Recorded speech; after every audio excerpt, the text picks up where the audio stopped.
The work that I was most curious about diving deeper into was Common Sense by Thomas Paine. Actually, four different parts to Common Sense, and in class we only talked about part three, Thoughts on the Present State of American Affairs. I actually went back and also read Of Monarchy and Hereditary Succession, which is the second part that Thomas Paine wrote of Common Sense. The main work of scholarly criticism that I consulted is an article by Geoffrey Mahaffey called Converting Tories to Whigs, Religion and Imagined Authorship in Thomas Paine's Common Sense. In this article, Mahaffey basically presents this idea that Thomas Paine actually feigned the voice of a Puritan minister to further his political agendas. At first, I thought that Mahaffey was crazy, and this was an absurd idea, especially because Thomas Paine is kind of known to not be a Puritan or really associated with any Christian denomination at all. However, Mahaffey points out especially three different things that Thomas Paine did that actually made him sound like a Puritan minister, or how he used theology to get his points across to his audience. And those three things were religious terminology such as doctrine, Thomas Paine's use of different scriptural references, and also using specific Puritan beliefs. So part two of Common Sense really revolves mostly around the theory of the divine right of kings, which is the theory that says that God himself gave kings and queens the authority to rule over people. Under this setting, the people at this time thought that rebellion was the worst sin imagined because you were not only just going against the law, but against God himself. So Paine chose to apply the Puritan doctrine of innate sin to open his audience's eyes to the fact that the king was also a sinner. Paine says, a thirst for absolute power is the natural disease of monarchy, which, of course, when ruling over a religious nation, is absolutely unacceptable because God is the only one who can have absolute power.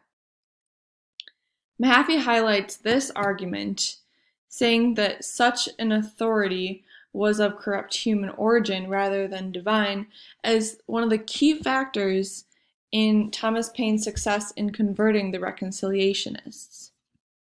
The section that we read in class of Common Sense presents more of a direct attack on Reconciliationists.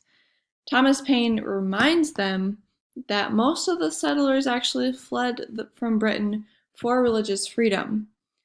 He also reminds readers that the Church of England was oppressing the people not only in the political manner, but also in how they could practice their religion.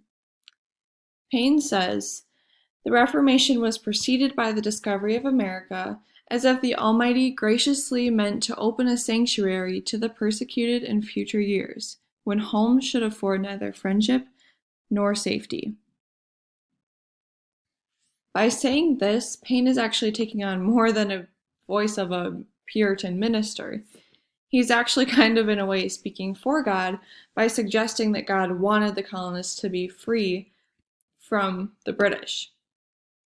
Mahaffey continues his idea that Paine did this on purpose throughout his paper, suggesting that the Reformation was preceded by the discovery of America, as if the Almighty graciously meant to open a sanctuary to the persecuted in future years when home should afford neither friendship nor safety. As Mahaffey points out, Paine is actually going a step further here than just speaking as a Puritan minister. He's actually almost speaking for God by suggesting that God wanted the colonists to be free from the British. Mahaffey continues this idea through his article and suggests that Paine's success was largely, if not all, a result of his ability to provide the necessary link for his audience to eschew British authority and participate wholeheartedly an ironic and sinful rebellion. Certainly, there is evidence that Paine did in fact use Puritan and religious philosophy and doctrines to push his ideas, as Mahaffey suggests.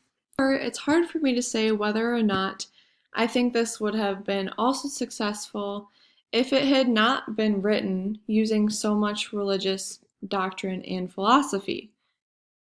Perhaps the Puritan audience would have found the radical agendas of separation of church and state and the separation from the British government absolutely preposterous and have been immediately alienated if Paine had not written it like he did. It is clear that, as Mahaffey suggests, Thomas Paine did indeed use theology to convince the Puritan crowd. I still wonder, however, if this document that was so important to the rebellion and to the independence of America, if it would have ended up being successful otherwise. In relation to this article by Mahaffey, I have a couple of discussion questions for you to just think about. Do you think that by using a religious voice to promote his cause, Thomas Paine is taking advantage of the people of the New World, or is he justified in doing so? My second question is, if Thomas Paine had not used religious terminology and doctrines to justify the Declaration of Independence, do you think that it would have still played an essential role in the Revolution? Thank you for listening to this presentation, and I hope this gave you something to think about and maybe some context that you would not have otherwise had regarding common sense.